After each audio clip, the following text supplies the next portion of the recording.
enseignement et études bibliques APD. Gloire à Jésus. Nous allons donc ce matin nous appesantir sur Exode 3. Nous étions à AT 65, c'est-à-dire études bibliques selon lecture de la Bible, selon l'Ancien Testament, la partie 65. Ce matin, nous allons faire la partie 66 qui va concerner Exode chapitre 3, verset 8. On s'était arrêté au verset 8 hier. On avait eu des soucis techniques. Donc, on commence par verset 8 et jusqu'à la fin, verset 22. Donc, Exode chapitre 3, AT 66, Exode chapitre 3, verset 9 à 22. Est-ce qu'on peut se saisir de nos Bibles? On peut prendre nos Bibles? On va faire un bref rappel rapidement. Serviteurs, servants de Dieu, on y va. Un bref rappel.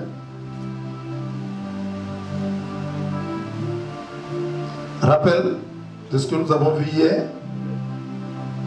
Amen, amen. Amen, oui. On a étudié hier. Hier, quel était le titre?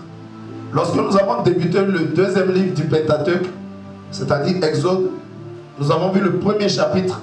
Le premier chapitre parlait de la souffrance des Hébreux en Égypte. Nous avons ensuite étudié le chapitre 2, qui était la naissance de Moïse. Et hier, nous avons débuté le chapitre 3. Alléluia. Après la naissance de Moïse, nous avons donc vu son appel. Alléluia. Son appel et son envoi en mission. Donc nous avons dit quoi? Que Dieu nous appelle. Alléluia. Il nous forme et il nous envoie. Donc qu'est-ce qu'on a dit hier comme leçon? On va seulement s'en tenir aux leçons. Ok. Oui. On avait étudié hier l'appel de Moïse. L'appel de Moïse par le buisson Adam. Par le buisson Adam. On a dit l'appel de Moïse par le buisson Adam.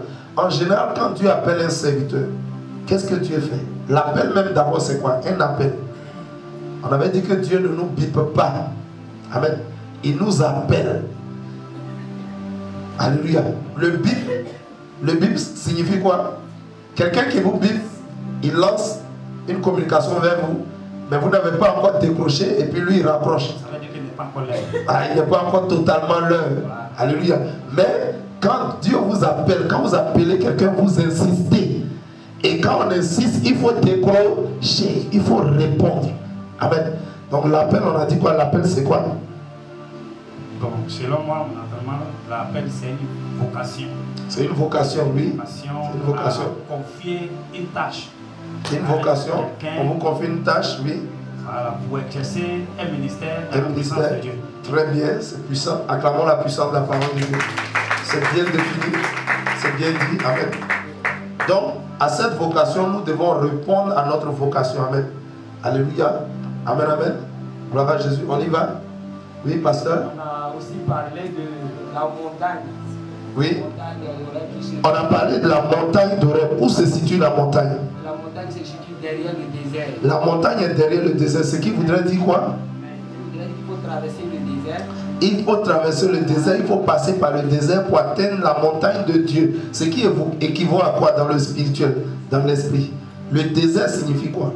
Le désert, la souffrance. La souffrance. Le désert signifie aussi le manque. Le manque, la souffrance, le manque, les difficultés. Et spirituellement, c'est l'image du jeûne. C'est aussi l'image de la préparation. Amen. Amen, amen. Amen, amen.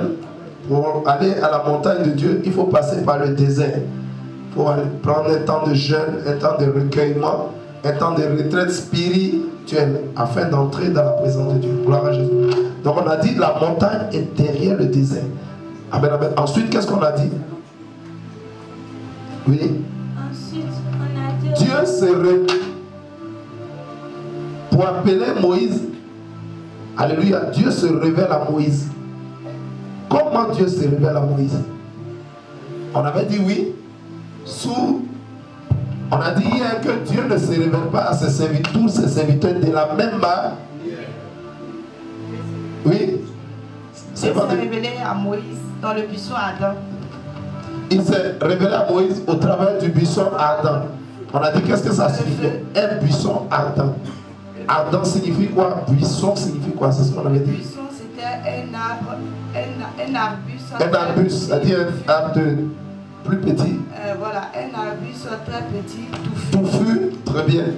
Et ça veut dire que le buisson aussi, ça symbolisait le peuple. Oui, le buisson ardent, oui. Ça symbolisait le peuple. La difficulté, ça dit qu'un peuple difficile. Un peuple qui est difficile. Parce que dans le buisson, alléluia, il y a plusieurs types de buissons. Les buissons, à certains moments, sont représentés par des pailles. Mais ce buisson dont il s'agissait du Sinaï. À cette époque-là, comment on appelle ça, la nature, alléluia, la végétation au Sinaï, c'était des buissons qui étaient épineux, des arbustes qui étaient épineux.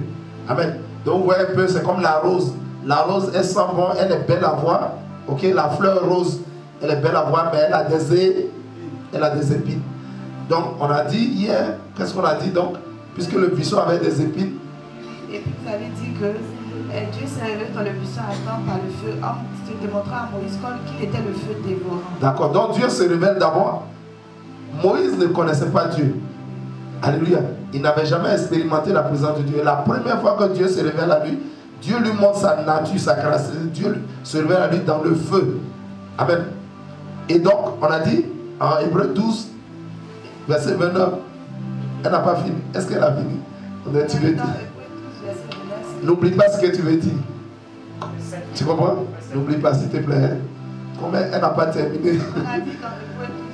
Souvent, certains parmi vous disent, ah, mais papa, j'étais en train de parler, vous m'avez arraché. Donc, je laisse la personne finir. Quand elle finit, l'autre point. On a dit dans le livre des Hébreux 12 que Dieu était le feu dévorant. Il s'est montré à Moïse comme étant le... Donc, Dieu se révèle à Moïse comme étant un feu dévorant. Le feu, ça fait quoi? Ça brûle. Amen. Donc, il nous montre qu'il est un Dieu d'amour, mais il est un Dieu juste. Alléluia.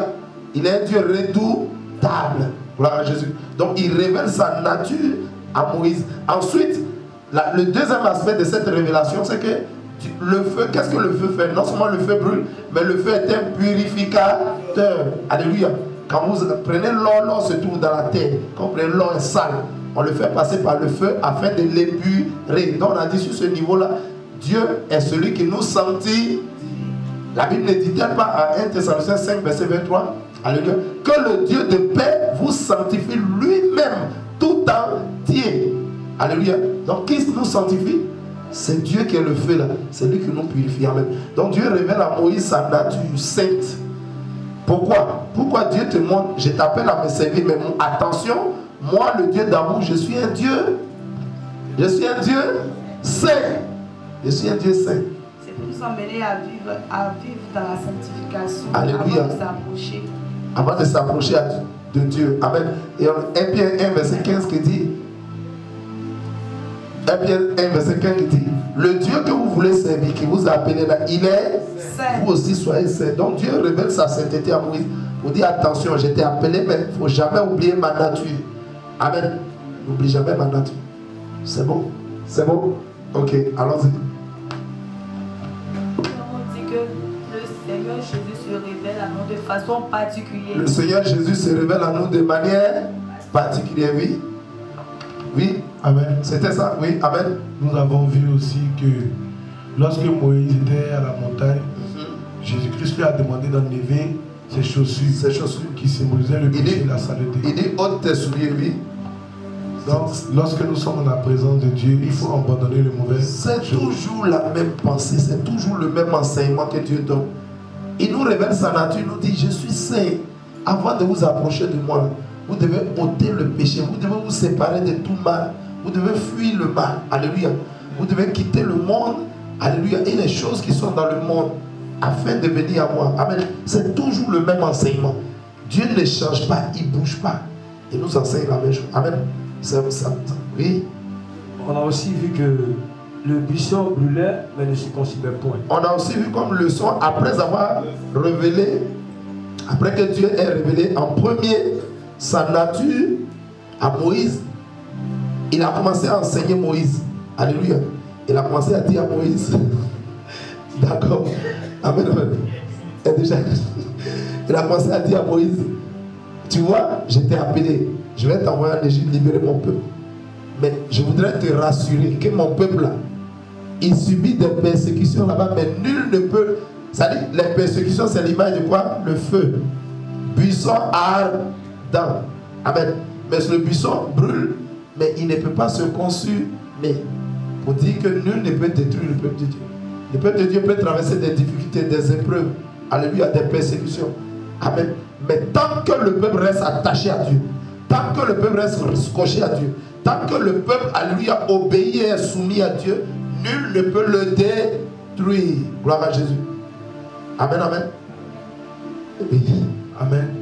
Nous avons vu aussi que Moïse voulait se détourner pour voir derrière le feu. Il voulait se détourner. Et nous avons vu qu'on ne peut pas voir Dieu d'une manière physique, c'est d'une manière spirituelle. C'est spirituellement. Amen. Gloire à Dieu. Merci beaucoup. C'est puissant. C'est bon? On peut avancer? Allons-y. Rapidement. Nous avons aussi vu que ôter les chaussures, c'est enlever la saleté. Oui, lui, il avait déjà dit. D'accord. Il a déjà dit ça. Autant pour moi. Pas suivi. Ça a été déjà dit. Il n'a pas suivi. Amen. Acclamons le Seigneur. On peut continuer. Gloire à Jésus. Voilà. Oui. Il dit que tout chrétien a besoin de la délivrance totale. D'accord. Donc on a dit, ça c'est dans la suite maintenant. Amen. C'est dans le verset 8. Dans le verset 8, donc on continue notre étude biblique d'aujourd'hui, notre lecture biblique. Exode chapitre 3, dans le verset 8, il dit quoi? Je suis descendu pour le délivrer. Maman, ce que vous êtes en train de dire là, c'est dans le 8. C'est-à-dire, tu peux parler maintenant. C'est plus rappel. On n'est plus dans le rappel, on continue, la lecture biblique. Donc je suis descendu pour le délivrer. Donc on a dit quoi? Quand on vient à Dieu, il faut nécessairement, obligatoirement, forcément passer par la délivrance. Tous les chrétiens doivent passer par la délivrance. Tous les serviteurs de Dieu, tous les servants de Dieu, les apôtres, alléluia, les docteurs, les évangélistes, les prophètes, les pasteurs, alléluia, les prophétesses. Tout le monde doit passer par les chantres, les instrumentistes. Pour venir servir dans une église, tu es batteur, tu veux venir servir, il faut que tu passes par la délivrance. Tu es chanteur, tu veux venir chanter dans une église, il faut que tu passes par la délivrance.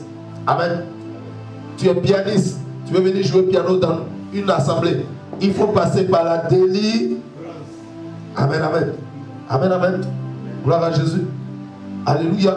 En tout cas, tant que tu n'as pas encore reçu une délivrance totale, tu dois passer par la délivrance avant de servir. Gloire à Jésus. Alléluia. Vous voyez que quand quelqu'un n'est pas passé par une délivrance totale et qu'il se jette dans le ministère, le diable va le ramener en arrière au travers du mécanisme des réclamations. C'est pourquoi Jésus a dit en Jean 14, verset 30, il dit, le prince de ce monde vient, mais il n'a rien en moi. Le Seigneur Jésus était en train de dire, Satan ne peut pas venir s'arrêter devant moi, Jésus, pour dire, en Jésus là, il y a quelque chose qui m'appartient. Sur Jésus là, il y a quelque chose qui m'appartient. Jésus dit, Satan ne peut jamais le réclamer. Amen. Donc qu'est-ce que nous devons faire, nous les serviteurs de Dieu? On doit s'arranger à ce que en nous ou sur nous, le diable ne trouve rien qui lui appartient. C'est pourquoi Jésus a dit en Luc chapitre 22 verset 31, il a dit, Simon, Simon, Satan vous a réclamé, mais j'ai prié pour toi. Qu'est-ce qui donne au diable de nous réclamer? Quand il trouve une chose qui lui appartient en nous ou sur nous. Gloire à Jésus. En réalité, dans le spirituel, dans l'esprit, le diable n'a pas accès à nos pensées. Je parle d'un vrai enfant de Dieu. Alléluia. D'un vrai enfant de Dieu, le diable n'a pas accès à ses pensées. Mais écoutez attentivement, le diable a accès à ce qui lui appartient dans nos pensées. C'est-à-dire que tu commences à développer des mauvaises pensées. Mauvaises pensées là, ça appartient à qui? À Jésus. Ça appartient au diable. Donc quand tu commences à avoir des mauvaises pensées, le diable va avoir accès à tes... Parce que tu as dans tes pensées quelque chose qui lui appartient. Amen. Acclame la puissance de la parole. On continue. Verset 9. Verset 9. Alléluia. Donc dans le verset 8, le Seigneur est en train de nous apprendre qu'il est descendu pour délivrer ceux qui doivent le servir. Amen. Tous ceux qui doivent le servir, le Seigneur descend pour les délivrer. Voici, les cris d'Israël sont venus jusqu'à moi et j'ai vu l'oppression que leur font souffrir les Égyptiens. Verset 10. Maintenant, va, je t'enverrai auprès de Pharaon, tu feras sortir d'Égypte mon peuple, les enfants d'Israël. L'Égypte, on a dit hier, l'Égypte symbolise quoi? Le monde. Et pour venir à Dieu, tu dois sortir du monde. Amen. C'est l'image de quoi? Il continue d'appuyer l'idée de délivrance. Amen. Tu sors de l'Égypte. Alléluia. C'est-à-dire du monde pour venir à Dieu. Gloire à Jésus. Amen. Il dit, on doit forcément sortir. Et hier, on a dit quoi comme enseignement? On a dit, tu ne peux pas venir à Dieu. Pour venir à Dieu, il faut forcément abandonner quelque chose. Israël, les Hébreux devaient abandonner l'Égypte. Ils aimaient l'Égypte. Ils mangeaient des concombres, des carottes, des melons, de la viande. Ils étaient contents de rester en Égypte. Pourtant, ils mangeaient toutes ces choses dans une identité d'esclavage. Tu manges les bonnes choses, mais tu es esclave. C'est quel bonheur ça? C'est quel bonheur. Alléluia, à manger les bonnes choses. C'est ce que le diable veut. Il va te dire, viens, je vais te donner vie là, je vais te donner voiture. Mais tu seras mon esclave. Gloire à Jésus. Qui aime ça? Tu vas avoir des choses en étant esclave. On ne veut pas de ça. On rejette ça. Amen. Jésus dit, il ne nous a pas appelés à ça, mais il nous a appelés à la liberté. Gloire à Jésus.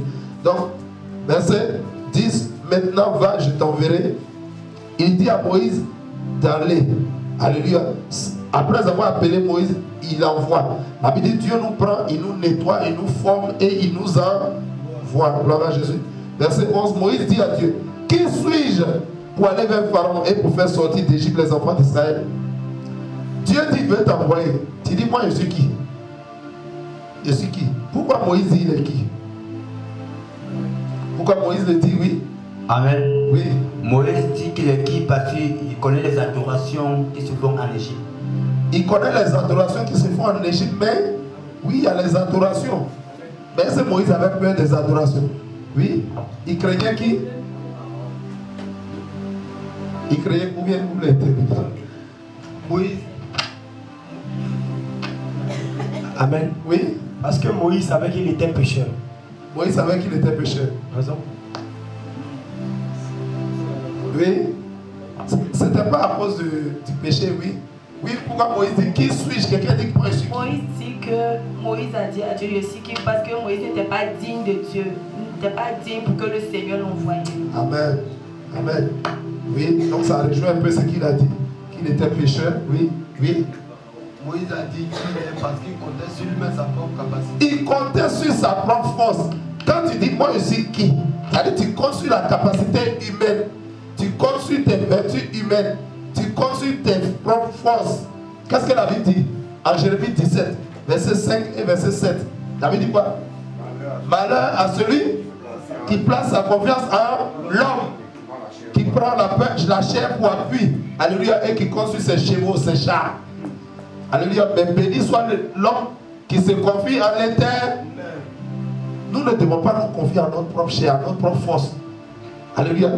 Par notre propre force, on peut faire quoi? Il y a un pharaon qui est là-bas, qui est l'image du diable et des Égyptiens, qui est l'image des esprits impurs. Tu peux leur faire quoi? Par ta chair, par notre propre chair, aucun homme ne peut vaincre Satan. Par notre chair, aucun. Tu ne peux même pas délivrer quelqu'un par ta propre chair. Alléluia. C'est par le Saint-Esprit que les esprits sortent du corps des hommes. Les mauvais esprits. Amen. Amen, amen. Donc Moïse dit, qui suis-je? Il comptait sur lui. Alléluia. Est-ce qu'on doit... Dieu nous appelle à compter sur nous-mêmes. Quand Dieu veut t'envoyer, tu comptes sur toi-même. Ah, moi je suis grand de taille, je suis court, je suis mince, je suis gros. Ne compte pas sur la chair. Alléluia. Compte sur le Saint-Esprit. Il dit, qui suis-je pour aller vers Pharaon? Donc ouais, Moïse s'est dit, tu m'envoies vers Pharaon, mais moi je suis qui? Qui est un Pharaon? Oui, mais quel genre de roi? Oui. Je vous en prie. On a bien organisé les choses. Alléluia. Oui. Alléluia. Oui.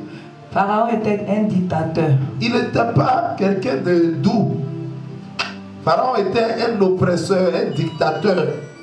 Pourquoi? Pourquoi Pharaon était un dictateur?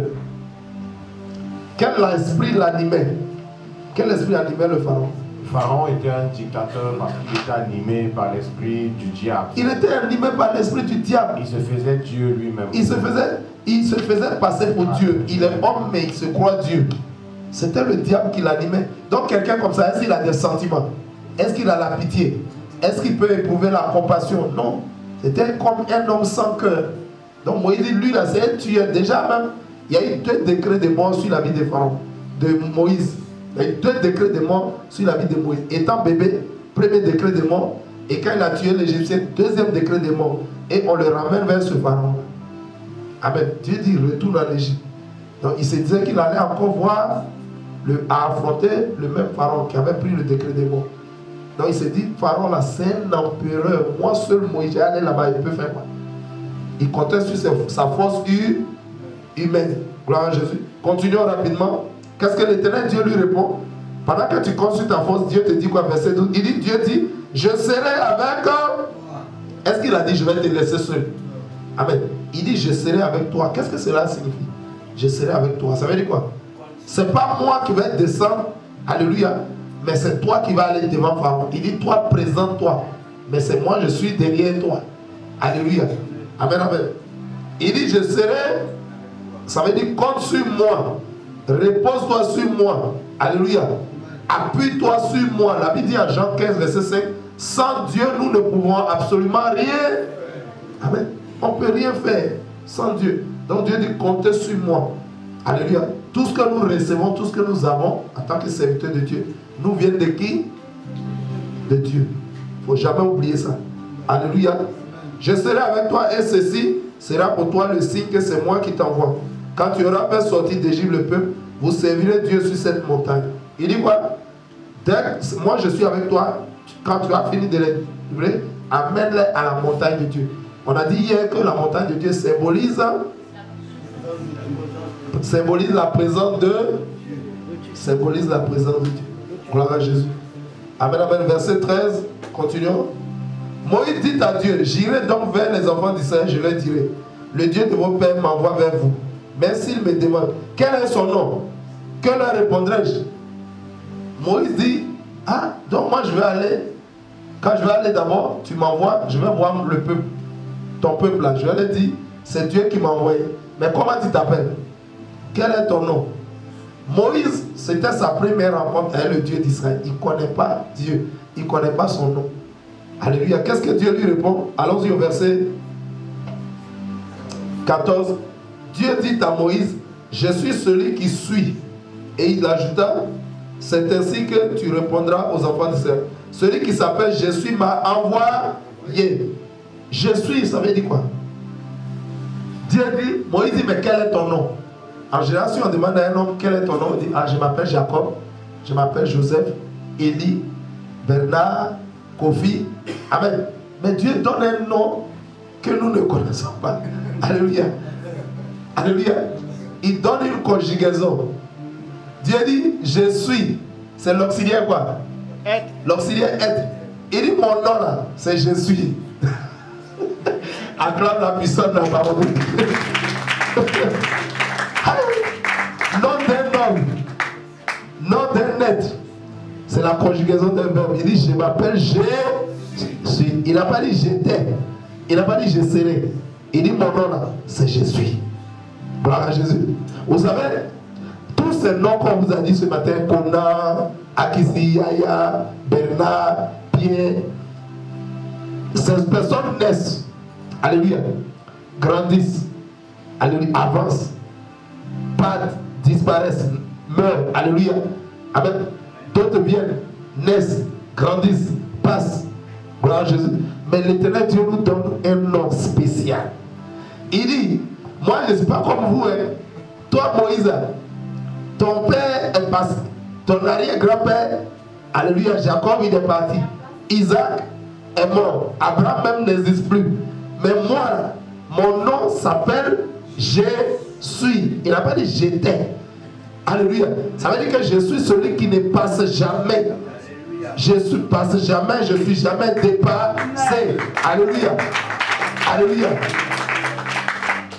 Les hommes vivent mais ils passent et ils sont dépassés. Mais moi, il faut bien me connaître. Il se présente encore, il révèle une autre dimension de sa personnalité à Moïse. Je suis le Dieu éternel. J'étais, je suis et je viens. Je serai. Alléluia. L'Éternel est celui qui est, qui était et qui vient. Gloire à Jésus. Amen, amen. Jésus arrive. Acclame la puissance de la parole. Il dit, je suis. Dieu dit à Moïse, je suis celui qui suis. Je suis celui qui suis. Alléluia. Il n'a pas dit, je suis celui qui était. Pourtant, il était. Alléluia. Mais il ne dit pas, je suis celui qui était. Il dit, je suis celui qui suis. Et il continue. Et il ajouta. On dit, il ajouta. Il ajouta. C'est ainsi que tu répondras aux enfants d'Israël. Celui qui s'appelle je suis m'a envoyé vers vous. Gloire à Jésus. Amen, amen. Celui qui s'appelle je suis. Vous vous souvenez? Quand Jésus était aux prises avec les pharisiens, avec les juifs, il a dit quoi? Ils ont dit, mais toi qui es-tu? Fais-toi connaître à nous. Alléluia. Que nous, les juifs, nous ne sommes pas des enfants illégitimes. Parce que nous sommes des enfants d'Abraham. Il dit, Jésus lui a dit, mais Abraham c'est qui? Si vous connaissez Abraham, vous me connaîtrez aussi, vous me recevrez. Alléluia. Parce qu'avant qu'Abraham ne fût, je suis. Donc Jésus est le je suis. Qui parlait ici, c'était Dieu qui parlait. Dieu se présente comme je suis. Et quand Jésus est venu, Jésus dit je suis. Donc Jésus est qui? Ah, acclame le Seigneur.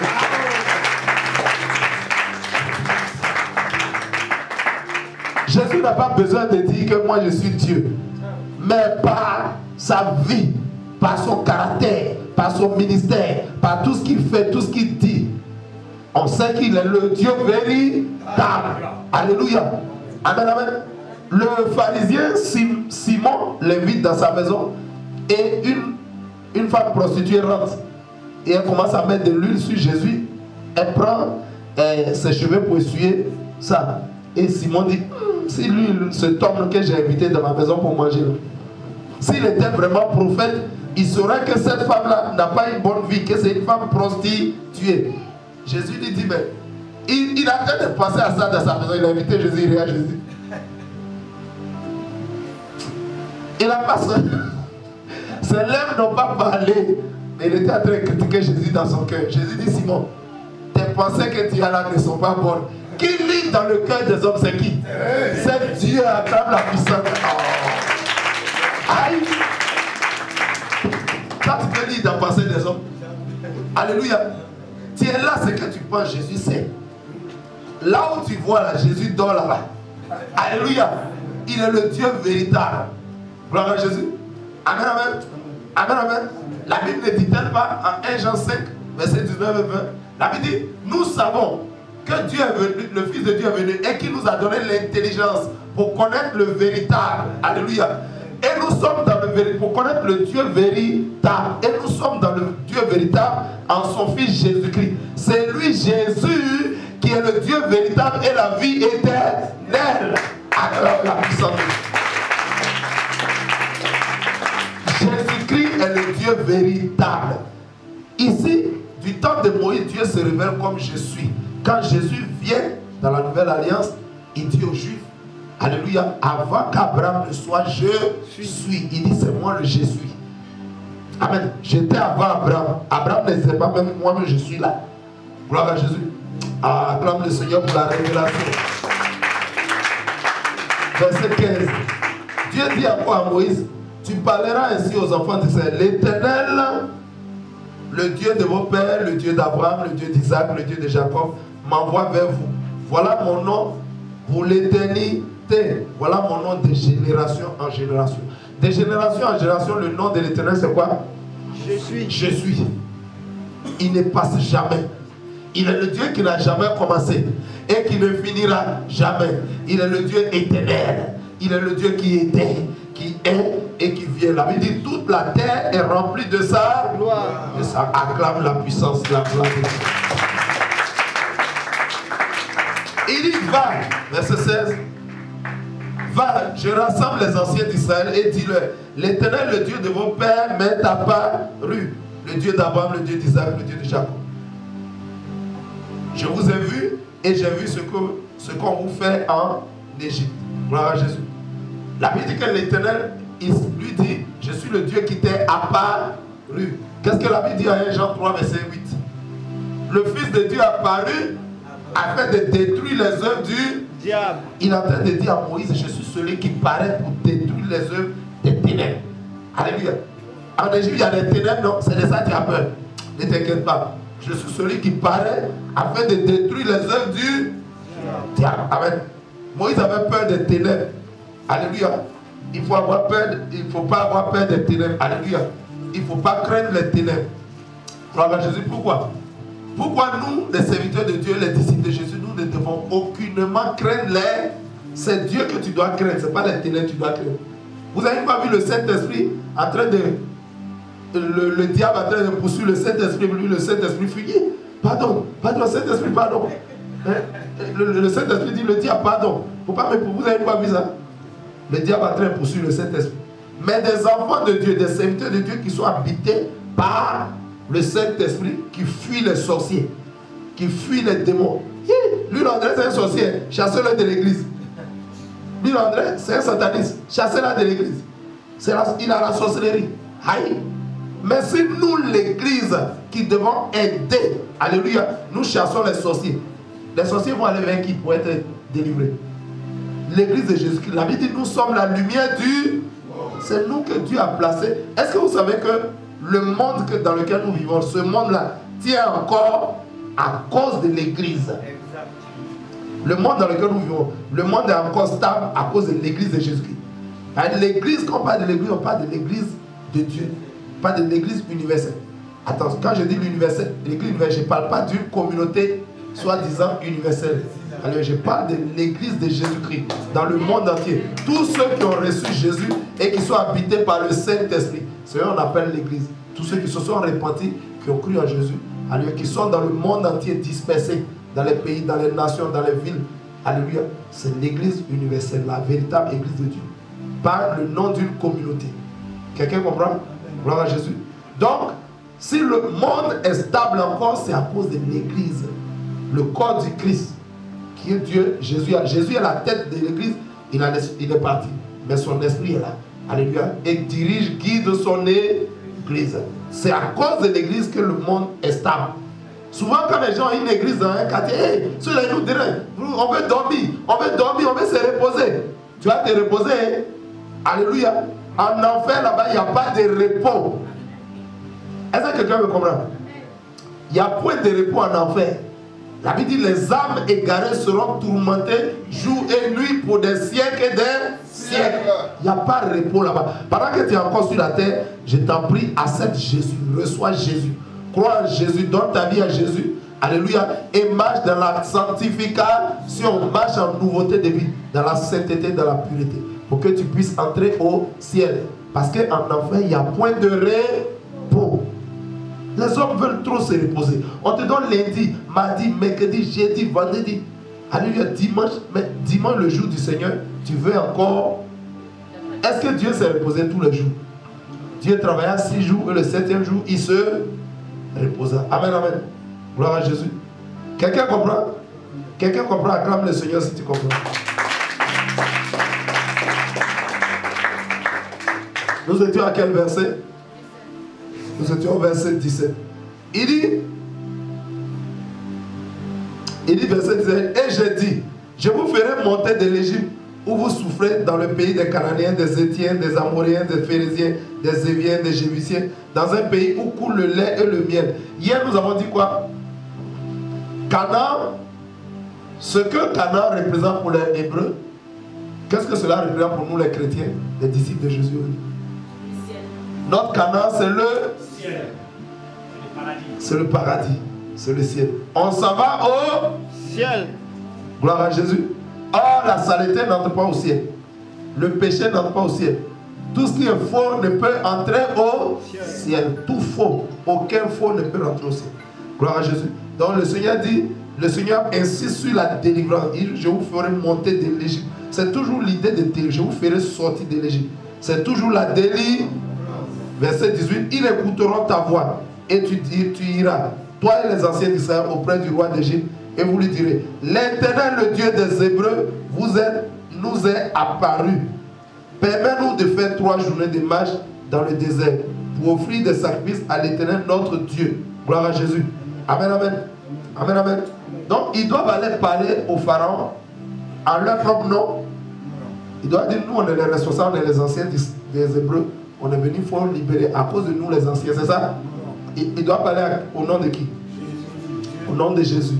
Il doit dire, où est la vie dit, au nom de Jésus, tout genou et toute langue confesse que Jésus-Christ est Seigneur. À la gloire de Dieu le Père. Acclame la puissance.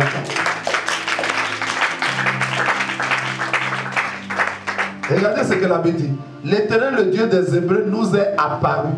La Bible dit à Jean 3, verset 8, c'est le Jésus qui apparaît et il détruit les puissants des ténèbres. Verset 19, il dit, je sais que le roi d'Égypte ne vous laissera point aller si ce n'est pas une main puissante. La main puissante, c'est quoi? La Bible dit, la main droite de l'Éternel manifeste sa puissance. Alléluia. Par une main puissante. Ça veut dire que Pharaon, que vous voyez, il est têtu. Si ce n'est pas par la puissance de Dieu, il ne peut jamais vous laisser aller. Hier, on a dit que ça représente quoi? On a médité hier du verset 1 au 8. Ça représentait quoi? Sans Jésus, sans le Saint-Esprit, aucune délivrance n'est possible. Et hier, on a dit que si Dieu ouvrait nos yeux pour qu'on puisse voir physiquement les puissants des ténèbres, les forteresses, les dominations, les autorités, les principautés démoniaques, on a dit que plusieurs fuiraient. Pourquoi? Tout simplement à cause de la laideur de leur apparence physique. Alléluia. Puisqu'ils sont devenus des anges déchus, ils sont devenus des esprits de génie, des esprits démoniaques, leur apparence maintenant est sale, leur apparence est laide. Parce que le péché est laid. Le péché est vilain. C'est pas bon à voir. Gloire à Jésus. C'est pas intéressant. Amen, amen. Donc c'est Jésus qui délivre. On a dit hier, nous pouvons prier pour vous, mais ce n'est pas nous qui vous délivrons. Gloire à Jésus. Amen. Pas à nous la gloire, aucune gloire à nous. Nous prions, mais c'est Jésus-Christ lui-même qui fait le travail. Gloire à Jésus. Et hier, nous avons évoqué Ézéchiel chapitre 37, où l'Éternel Dieu prit le prophète Ézéchiel et l'emmena dans une vallée remplie d'ossements secs, qu'on appelle les ossements desséchés. Gloire à Jésus. Et donc quand l'Éternel Dieu amène le prophète Ézéchiel, lui dit, fils de l'homme, crois-tu que ces eaux-là peuvent revenir à la vie? Quand la Bible dit, appelle le prophète Ézéchiel fils de l'homme, ça veut dire quoi? Fils de l'homme, quand on parle de l'homme, c'est la chair. Alléluia. Amen, amen. C'est la chair. Il dit fils de l'homme. Est-ce que ces ossements peuvent revenir à la vie? Dieu était en train de lui dire spirituellement, est-ce que par ta chair là, tu peux ressusciter ces eaux-là? Quelqu'un comprend la révélation?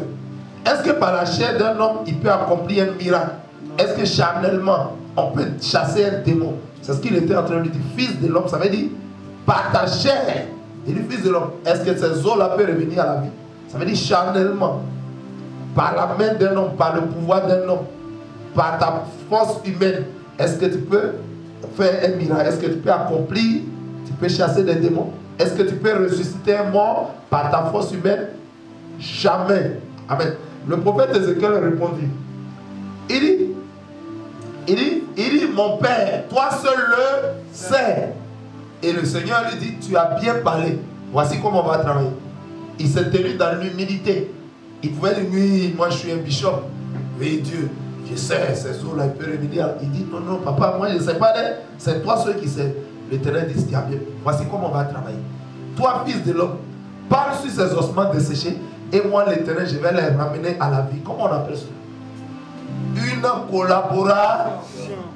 Dieu nous montre qu'il peut faire son travail lui-même, lui seul. Alléluia. Mais quand il t'invite à travailler, n'en tire pas une gloire quelconque. C'est pas parce que Dieu t'a appelé. Moi, je suis un bishop, un très très révérend. Je suis un homme de Dieu très puissant. Payer la délivrance. Allez, les démons, chaque démon a un prix. Ah, c'est Marie de lui. Ça, c'est 250 000. Alléluia. Sirène des eaux, 300. Ah, esprit de mort, 500 000. Il faut bâtir hôtel. 500 000. Gloire à Jésus. C'est pas toi qui fais. Alléluia. C'est pas nous qui faisons. C'est pas nous qui vous délivrons. J'insiste et je persiste. C'est pas nous qui vous délivrons. Nous, on prie pour vous. Gloire à Jésus. Mais c'est le Seigneur qui fait le travail. De sorte que nous pouvons être en train de prier pour vous pendant une journée, une semaine, un mois, 2 mois. Si Jésus-Christ ne veut pas, il n'y aura rien. Il n'y aura rien. Alléluia. Que quelqu'un le sache. Que nul ne tire gloire de ce que Dieu l'utilise. Regardez le couteau. On prend le couteau pour couper la papaye. pour couper la main, pour couper la viande. Est-ce que le couteau peut se glorifier? Le couteau est quoi? Un instrument. Gloire à Jésus. La Bible dit nous sommes des instruments pour Christ. Un instrument ne doit pas tirer gloire. Le couteau qui coupe la papaye. Est-ce que tu déposes le couteau? Il peut faire quelque chose? Quand il dépose le couteau, il ne peut rien faire. C'est un instrument. Gloire à Jésus. Amen, amen. Amen, amen. Donc le couteau ne peut pas dire voilà, c'est moi qui coupe les papayes. C'est moi qui, vous voyez, c'est moi qui coupe les viandes les plus dures, je coupe. Les os les plus durs, je les casse. Le couteau ne doit pas faire. Parce que si tu le déposes, si tu te glorifies que Dieu te dépose, tu ne pourras rien faire. Dieu nous appelle des instruments, alléluia, de bénédiction. Dieu nous appelle également, gloire à Jésus, il nous appelle également des canaux de bénédiction. Un canal, c'est quoi? Un canal, regardez un tuyau, c'est un canal. Par le canal, les entreprises d'épuration des eaux font passer leur eau dans les tuyaux. Mais est-ce que le tuyau peut se glorifier? Il n'est qu'un canal dans lequel l'eau passe, l'eau traverse, mais le tuyau dit oui, c'est moi qui vous donne de l'eau. On va couper le robinet, on va voir si toi-même là, tu peux susciter de l'eau. On va voir si tu peux produire de l'eau. Quelqu'un comprend? Amen, amen. Donc en tant que des instruments, que les chrétiens écoutent bien cela. En tant que des instruments, nous ne devons jamais tirer gloire de ce que Dieu fait de nous, de ce que Dieu nous utilise. On ne doit jamais en tirer une gloire quelconque. Toute la gloire à Jésus-Christ. La Bible dit, à 1 Corinthiens 10, verset 31, la Bible dit quoi? Que vous mangez, que vous buviez, quel que soit ce que vous faites, faites tout pour la gloire de Dieu. Acclame la puissance de la parole.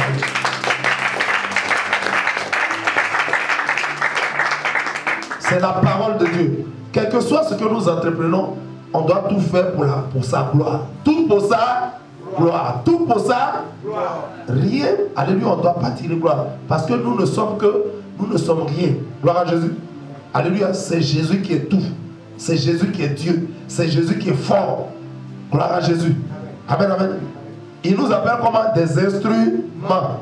L'instrument ne doit pas tirer gloire. Il nous appelle comment? Des canaux de bénédiction. On ne doit pas en tirer une gloire. Aucun canal, aucun tuyau ne peut lui-même produire, susciter de l'eau. C'est vrai ou bien c'est faux? C'est vrai. C'est la vérité. Acclame Jésus. Amen, amen. Nous sommes au verset 19. Il dit, je sais que le roi d'Égypte ne vous laissera point aller si ce n'est par une main puissante. On a déjà vu, donc nous sommes au 20. J'étendrai ma main, alléluia, et je frapperai l'Égypte par toutes sortes de prodiges. Alléluia, que je serai toutes sortes de prodiges que je ferai au milieu d'elle. Après quoi, il vous laissera aller. Gloire à Jésus. Donc nous savons que tant que Dieu n'intervient pas par sa puissance, les démons ne peuvent pas sortir. Ce n'est pas par nous, mais notre force. Pasteur, il faut me délivrer. Pasteur, il faut me délivrer. Ce n'est pas moi, je te délivre. Moi, j'ai pris pour toi, mais c'est Dieu qui fait le travail. De sorte que quand tu es délivré, quand tu es guéri, à qui on dit merci? Est-ce que c'est moi qui ai fait? Ce n'est pas nous qui faisons. Puisque c'est Dieu qui fait le travail, celui qui fait là, c'est à lui on dit merci. C'est vrai ou bien c'est faux? C'est vrai. Aïe, quelqu'un fait le travail, c'est à lui on dit merci. Ce n'est pas nous qui faisons, chrétiens. Ce n'est pas nous qui vous délivrons. Nous sommes des instruments que Dieu utilise. N'oubliez jamais cela. Afin que nul n'en tire une gloire quelconque. Oui, c'est moi qui fais. Je parle en langue, je vous délivre. Vanité de vanité. Et gloire à Jésus. On continue. Verset 21. L'avant-dernier verset. Je ferai même trouver grâce à ce peuple aux yeux des Égyptiens. Et quand vous partirez, vous ne partirez point à vide. On a dit quoi? Regardez, le peuple d'Israël, le peuple hébreu, était en esclavage depuis combien d'années? 430 ans. 400 ans avec bonus. 430 ans. Amen. Amen. On a dit hier, imaginez-vous le travail d'un homme pendant un an. Chaque mois, tu travailles. Un an de travail. Regardez le salaire. 2 ans, 10 ans, 20 ans, 100 ans, 430 ans. Ils avaient travaillé de génération en... C'était le salaire de plusieurs générations. Dieu dit, vous n'allez pas sortir de ce pays à vide. Alléluia. Amen, amen. Vous ne sortirez point de ce pays à vide. La Bible dit, dans Ésaïe 64 et 65, vous bâtirez des maisons, alléluia, et vous les habitez. Oui. Vous planterez des vignes et vous en mangerez le fruit. Alléluia. Vous ne bâtirez point des maisons pour qu'un autre les habite. Vous ne planterez point des vignes pour qu'un autre en mange le fruit. Alléluia. Et il dit, vous profiterez des fruits de vos mains. Un peuple qui a travaillé, la Bible dit quoi? L'ouvrier mérite son salaire. Le peuple a travaillé, mais il n'avait pas de salaire. Dieu dit, ça ne se passe pas comme ça. Le monde spirituel ne fonctionne pas comme ça. On appelle ça comment? La restitution, la restauration. Dieu l'a dit dans le verset 21, il dit, je vous ferai trouver grâce aux yeux des Égyptiens. Et quand vous partirez, vous ne partirez point à vide. Verset 22. Chaque femme demandera à sa voisine et à celle qui demeure dans sa maison des vases d'argent, des vases d'or, des vêtements, et que vous mettrez sur vos fils, vos filles, et vous dépouillerez les Égyptiens. Je disais qu'il y a un serviteur de Dieu un jour, il m'a tellement fait rire. Il dit, docteur Hippo, regarde tous les païens, toutes les grosses voitures, les maisons, les villas, tout ce qu'ils ont assez pour nous. Ça m'a beaucoup fait rire. Il dit, ça nous appartient. Alléluia. Amen, amen. Qu'ils viennent à Jésus, mais l'esprit n'était pas puissant. Ils ne viennent pas à Jésus pour ça. On les appelle à Jésus pour le salut de leur âme. Ce n'est pas pour ce qu'ils... Amen. Alléluia. Si ça nous appartient, Dieu va nous donner. Amen. Mais on ne doit pas les inviter à venir à cause de ça. On doit les inviter pour le salut de leur âme. Donc Dieu dit, vous voyez, qu'est-ce que cela nous enseigne ici? La nature du Dieu que nous servons. C'est un Dieu qui fait quoi à la fin? Avec Dieu, tu peux commencer dans les difficultés, dans les épreuves. Mais tu dois nécessairement mal, tu dois bien. J'expliquais plutôt le système du diable. Avec le diable, alléluia, tu commences, il y a des richesses, il y a des voitures, des maisons, mais tu dois terminer mal. On appelle ça la rose croix. Tu commences par la rose. Quand on dit la vie est rose, c'est une belle vie. Tu as beaucoup d'argent, beaucoup de biens matériels. Alléluia. Mais n'oublie jamais, il faut que tu termines par la croix, par la souffrance. Alléluia. Par les persécutions, par les maladies, par une vie misérable et enfin par la mort. C'est ça la rose croix. Mais avec le Seigneur Jésus, parce que le diable imite le Seigneur, mais il fait le contraire de ce que le Seigneur fait. Avec Dieu, tu peux commencer dans les difficultés, dans le manque. Alléluia. Alléluia, dans le dénuement. Tu commences, la vie est difficile. C'est pas facile. Alléluia. Petit à petit, mais tu ne vas pas terminer comme ça. Gloire à Jésus. Le Dieu que nous servons est un Dieu de restauration. Vous voyez qu'il a dit, pour le monde dans lequel nous vivons, il a donné la terre. Les puissants des ténèbres ont corrompu toute la terre. Ils font des guerres. Ils désobéissent à Dieu. Ils adorent des esprits impurs. Et puis, la malédiction vient sur la terre. Le désert est apparu. Alléluia. Les eaux sont en train de s'assécher. Le soleil est en train d'augmenter à un certain niveau. Alléluia. Et on dit changement climatique. C'est à cause du péché. Amen, amen. Donc cette terre, belle terre que Dieu nous a donnée, qui est en train d'être détruite à cause du péché, à la fin des temps, Dieu va restaurer la terre. Alléluia. La Bible dit l'ancienne va fuir devant sa présence. Les hommes, et la Bible dit il aura une nouvelle terre. Ça veut dire nouveau, c'est quoi? La restauration. Le Dieu que nous servons, c'est un Dieu de restauration. Les Hébreux ont vécu en Égypte pendant 430 ans. Mais Dieu est en train de leur parler maintenant de restauration. Ça n'a pas commencé maintenant. C'est la nature du Dieu que nous servons. Jésus-Christ de Nazareth. Amen. Dans le jardin d'Éden, on a vu encore la restauration. Quand Adam et Ève ont péché, Dieu leur a fait une promesse. Il a dit quoi? Il a dit, la descendance de la femme viendra écraser la tête du cerf. C'était la prophétie de la délivrance future. Alléluia.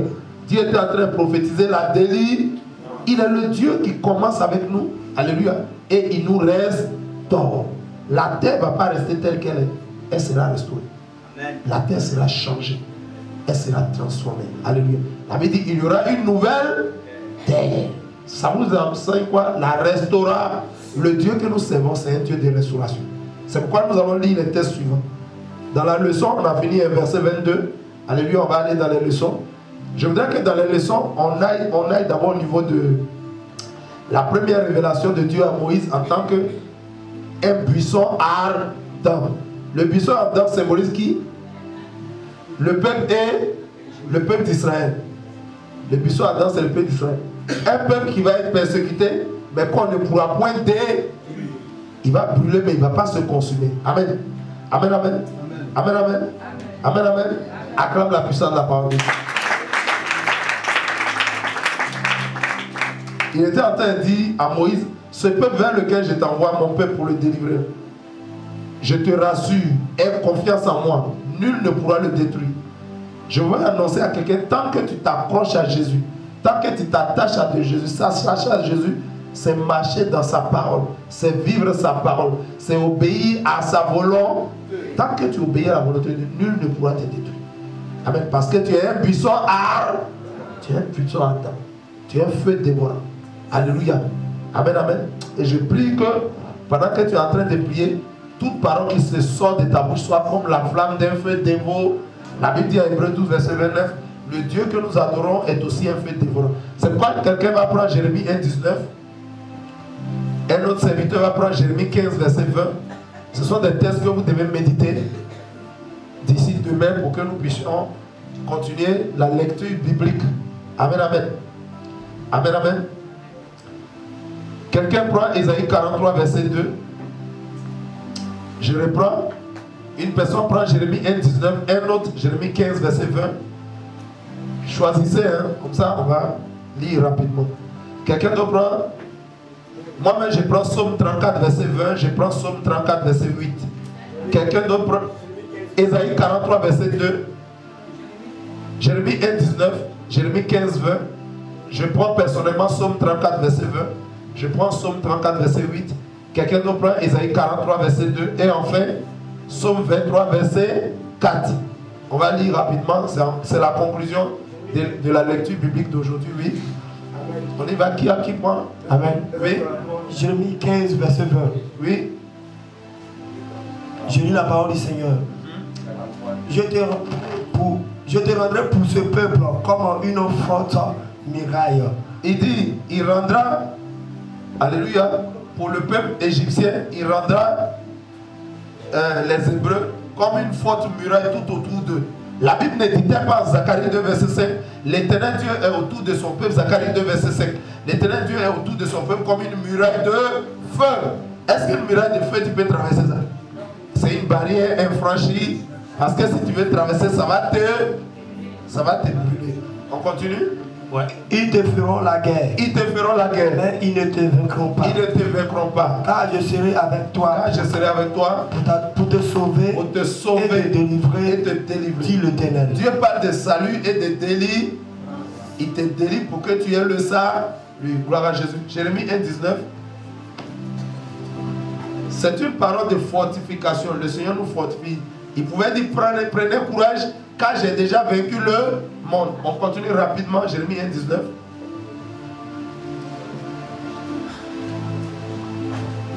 Je vais dire pour le moment Psaume 34. Psaume 34, verset 20. La Bible dit quoi pendant que vous cherchez le texte? Il dit le malheur peut souvent atteindre le juste. Alléluia. Les difficultés, les oppressions, les épreuves, alléluia, peuvent souvent atteindre le juste. Mais l'Éternel Dieu nous promet quoi? Il dit mais dans tout cela, l'Éternel l'en délivrera. Est-ce qu'il a dit parfois? Est-ce qu'il a dit peut-être? Il dit l'Éternel Dieu l'en délivrera toujours. La finalité là, alléluia. La finalité c'est que Dieu t'en délivrera toujours.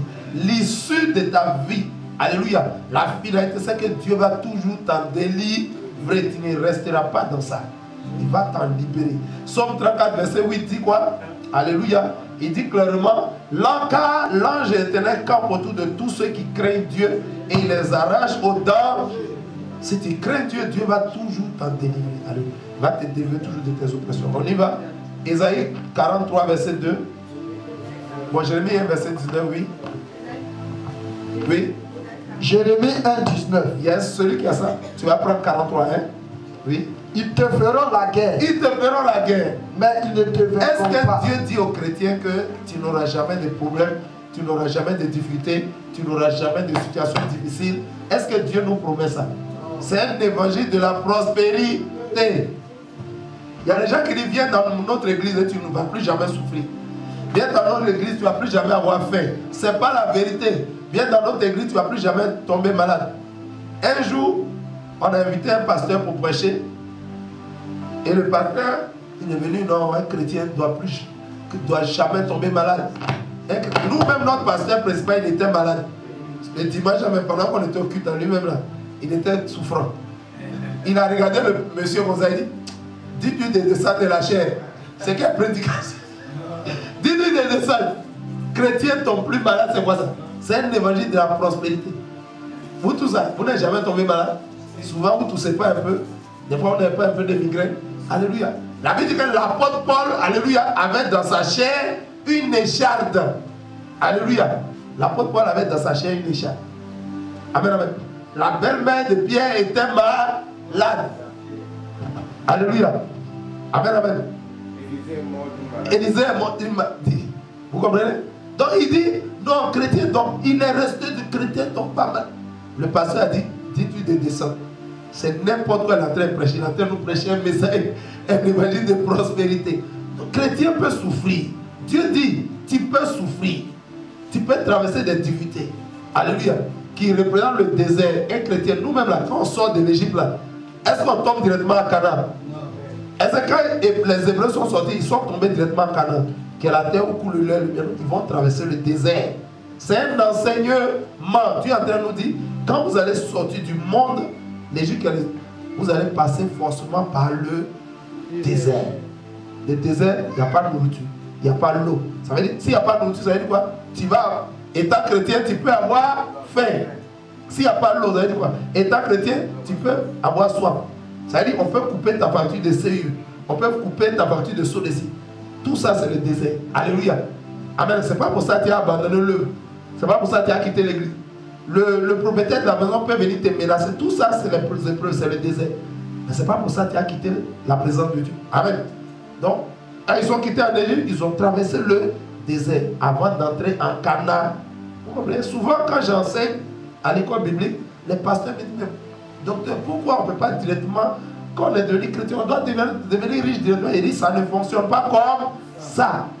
Et je leur rappelle, quand Israël est quitté en Égypte, il est tombé directement en Canaan, il passe nécessairement par le désert. Une marche difficile. Une marche jonchée d'épreuves, de difficultés, d'oppression. Jésus n'a-t-il pas dit lui-même, moi-même le bois vert, on m'a persécuté, j'ai souffert. La Bible dit, Jésus, alléluia, et Jésus pleura. On pleure pourquoi? Quand tu pleures, ta vie est tellement belle, tout va bien, puis tu pleures. On pleure pourquoi? Quand c'est dur, c'est chaud. Alléluia. Alléluia. C'est dur, c'est chaud. Donc c'est difficile. Alléluia. Tu te dis, ah, il n'y a plus dessus. Mais tu as tu as une solution. Alléluia. Tu as un Dieu qui est là, qui est vivant. Il te voit dans les difficultés, mais il ne va pas t'abandonner dans les difficultés. Vous aurez des tribulations, mais prenez courage. J'ai déjà vécu on va dire 43, on a fini. Car je suis avec toi pour te délivrer. Dieu dit, je suis avec toi. Alléluia. Je suis ta délivrance. C'est bon? Acclamons la puissance de la parole de Dieu. On va terminer avec Isaïe 43, verset 2. Est-ce que quelqu'un reçoit cette parole de fortification? Quelqu'un reçoit cette parole d'encouragement? Alléluia. Tu es chrétien.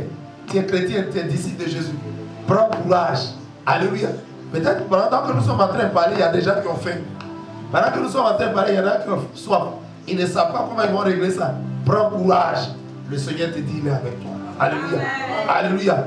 Acclame la puissance de la parole. Isaïe 43, verset 2. Je lis la parole de Dieu. Est-ce que cette parole encourage quelqu'un? Est-ce que cette parole fortifie quelqu'un? Prends courage. Ne te décourage pas. Ne te décourage pas. Alléluia. Il est avec toi. Amen. Il va te secourir. Allons-y. C'est le nom de Dieu. Isaïe 43, le verset 2. Si tu traverses les eaux, je serai avec toi. Aïe! Il dit si tu traverses les eaux, je suis avec toi. Aïe! Pourquoi il dit je serai? Ça veut dire dans ta ville.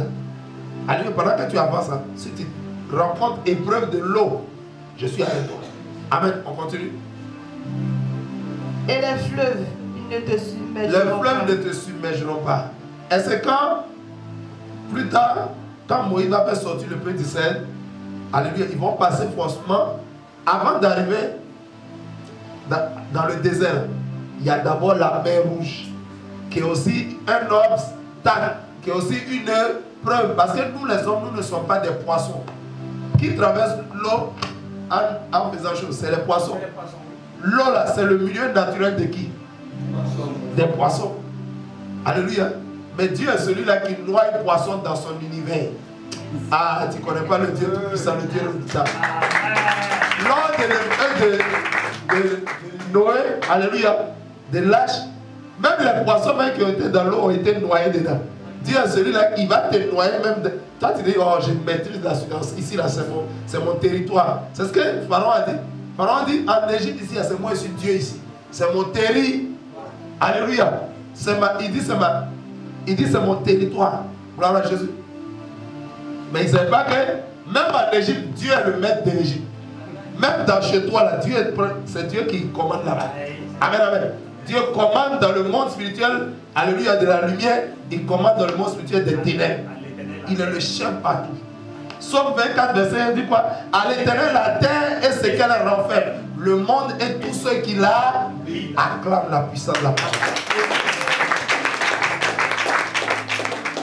Ensuite, il dit, les cieux sont les cieux de l'Éternel, mais il a donné la terre au Fils de l'homme. C'est Dieu qui est au contrôle de tout l'univers. Allons-y, on continue. Si tu marches dans le feu, si tu marches dans le feu, tu ne te brûleras pas. Le feu là, ça fait quoi? Ça brûle. Ça brûle. Le feu brûle. Et ça fait très mal. Ça détruit. Mais quand Shadrach, Meshach et Abednego ont été jetés dans le feu, il dit quoi? Si tu marches dans le feu, si tu marches dans le feu ne te brûlera. Les habitants de comment on appelle ça? De la Babylonie ont dit quoi? Ils ont dit, mais le feu ne les a même pas brûlés. Leur habit là, ça ne sent pas fumé. Ça ne les a même pas brûlés. Tout ce qui a été brûlé, c'est vu quoi? Avant de les jeter dans la fournaise Adam, il les avait liés. Il les avait attachés. Amen. Les liens ont été coupés. Amen. Mais Dieu ne veut pas que ses enfants soient en prison. Il dit, je suis venu pour vous libérer, vous délivrer. Donc, vous comprenez? Les liens ont été coupés par le feu, mais leurs habits n'ont pas été touchés. Alléluia. Le feu là pouvait, ça a brûlé les liens. Ça peut aussi brûler. Les liens, ça ne nous appartient pas. On n'est pas appelé à être liés. Dieu ne nous a pas créés, ne nous a pas suscité pour qu'on soit possédés. Dieu ne nous a pas envoyés pour qu'on soit sous la domination du diable. Les liens symbolisent l'esclavage. Ça symbolise la domination. Ça symbolise, alléluia, la prison. Le feu qui est descendu dans la fournaise d'Adam, ça a consumé les liens. C'est-à-dire, ils les voient, ils sortent, ils ne sont plus liés. Mais leurs habits ne sont pas brûlés. Ils ne sentent même pas odeur de fumée. Ah, si quelqu'un comprend ça, qu'il acclame.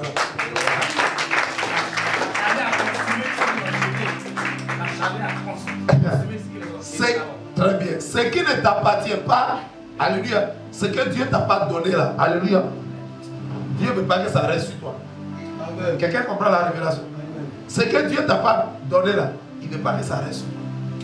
Alléluia. Quand Dieu nous a créés, il nous a créés nus, mais on ne se voyait pas nus. Pourquoi? Parce que la Bible déclare en Somme 8 qu'il nous a revêtus de gloire et de magnificence. En hébreu, le mot, alléluia, le mot couronné, c'est pas couronné, c'est ata. Ata veut dire recouvert totalement. Donc quand Dieu a bien, quand il a créé Adam et Ève, c'était nus, mais il les a revêtus de sa gloire.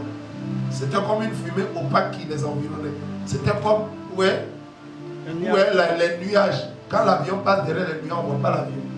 Donc ils étaient recouverts totalement. Ce n'était pas mini-jupe. Ce n'était pas jupe fendue. Tout leur corps était fermé par ce nuage opaque, par cette fumée opaque. Donc ils ne se voyaient pas nus. Il les a couverts totalement. Gloire à Jésus.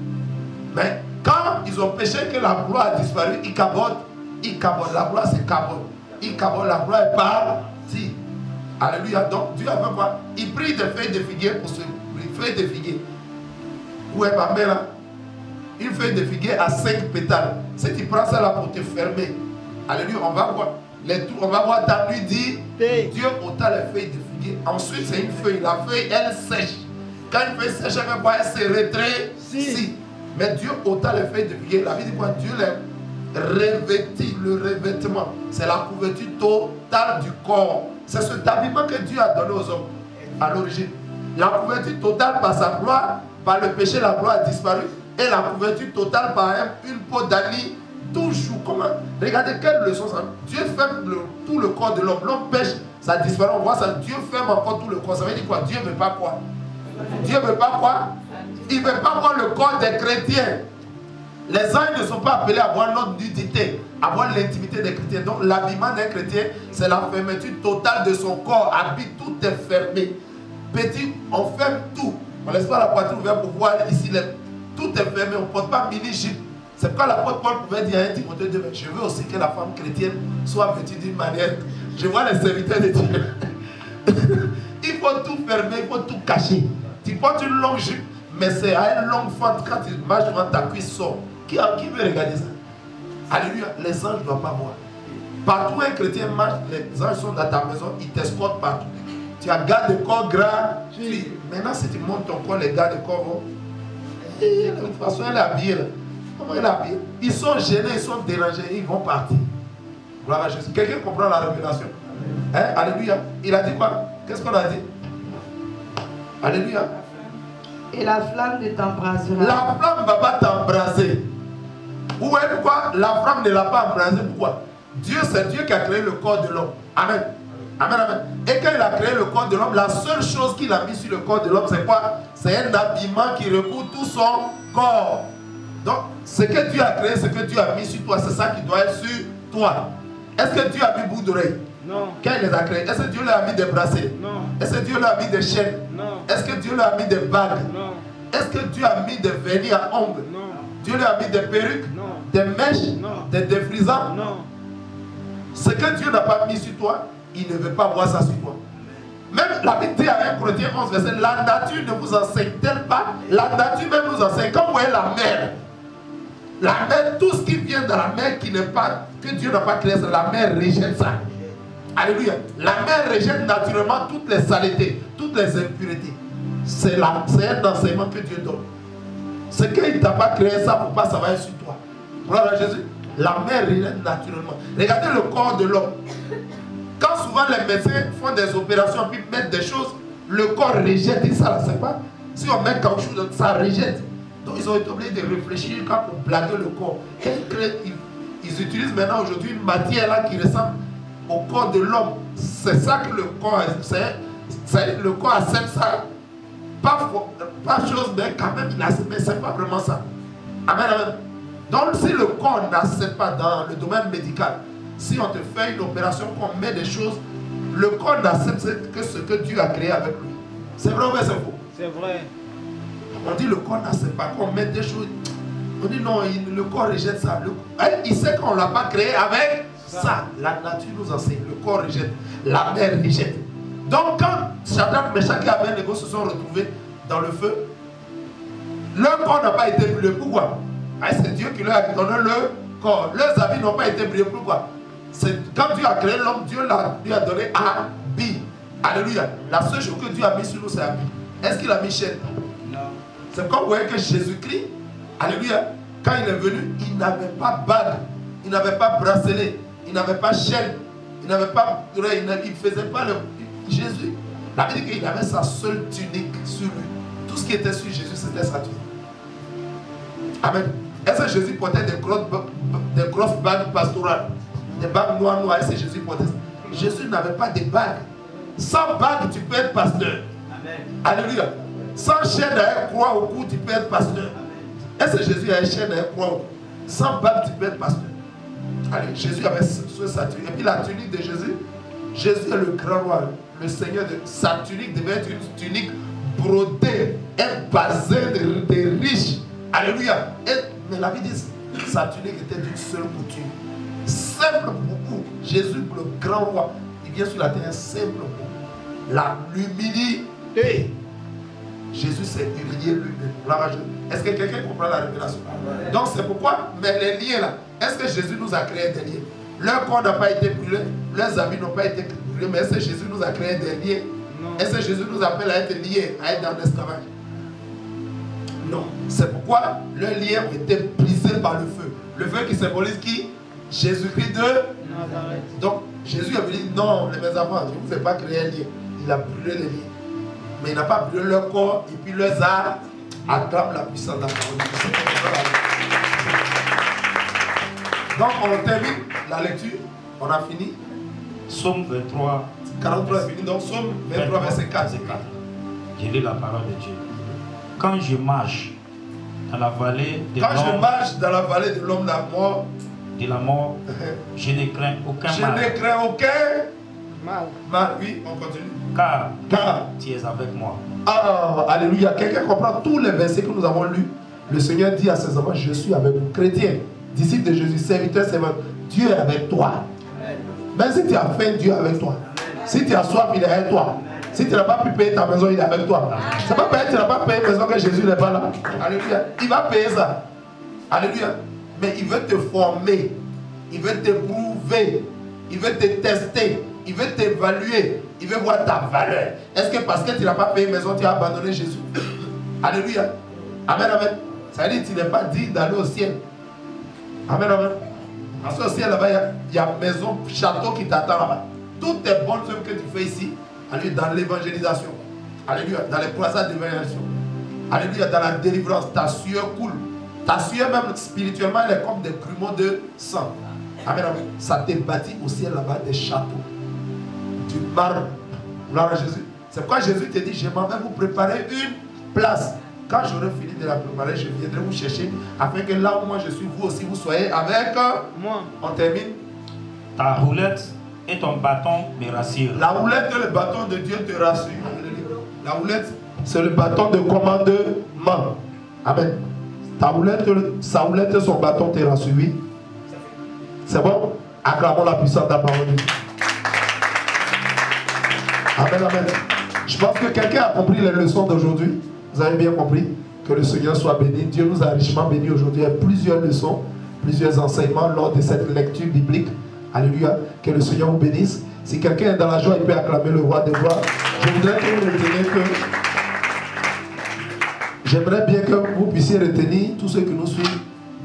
Quel que soit ce que tu traverses, présentement, actuellement, pendant que nous faisons cette lecture biblique, quel que soit ce que tu traverses, alléluia, n'oublie jamais que l'Éternel Dieu est avec toi. Alléluia, il est ton berger. Alléluia, il est avec toi. Il ne t'abandonnera jamais. En plus, c'est un Dieu fidèle. Reconnais que tout ce que tu as, tout ce que tu reçois, lui te vient de lui. Tout ce que tu as présentement. Reconnais, dis, tout ce que j'ai, ça appartient à Jésus. Tout ce que je reçois vient de Jésus. Sois reconnaissant. Amen. Et sache que Dieu ne t'abandonnera jamais. Quel que soit où tu es, il est avec toi. Dans le feu, dans la mer, partout. La mer, c'est l'image de quoi? Des épreuves. Parce que l'eau, ça fait quoi? Ça noie l'homme, ça tue. Peu importe la profondeur, la grandeur, la largeur, la hauteur de tes difficultés, le Seigneur me dit de te dire qu'il est avec toi. Acclame sa puissance. Quelqu'un peut se tenir debout. On va dire merci au Seigneur. Père de gloire, nous voulons te dire merci en ce jour. Que ton nom soit béni. Merci pour cette journée encore. Tu nous as richement bénis. Hier, nous avions commencé Exode chapitre 3, verset 1 à 8. Et aujourd'hui, nous sommes partis du 9 au 22. Que ton nom soit béni. Continue toujours de nous nourrir. Nous prions que tu graves tous ces enseignements que tu nous donnes sur la tablette de nos cœurs afin que nous puissions nous en servir au moment opportun. Que la gloire et l'honneur te soient rendus. Merci à toi et à toi seul. Béni sois-tu pour tous tes serviteurs qui nous suivent en ligne et qui sont dans cette salle de l'école biblique au nom puissant de Jésus. Quelqu'un dit Amen. Amen. Amen. Et Amen. Dieu vous bénisse. Shalom à vous.